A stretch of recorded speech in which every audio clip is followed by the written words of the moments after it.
tutti, oggi cucineremo il purè di mele. Il nostro purè di mele lo possiamo considerare come un antipasto da servire sia tiepido che freddo ed accompagnare alla paletta biellese.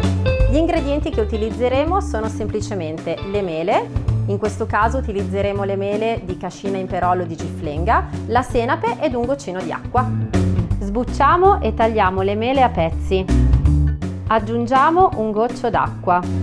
Facciamo cuocere finché la mela diventa morbida. Le versiamo in una ciotolina, le frulliamo ed aggiungiamo la senape a piacimento.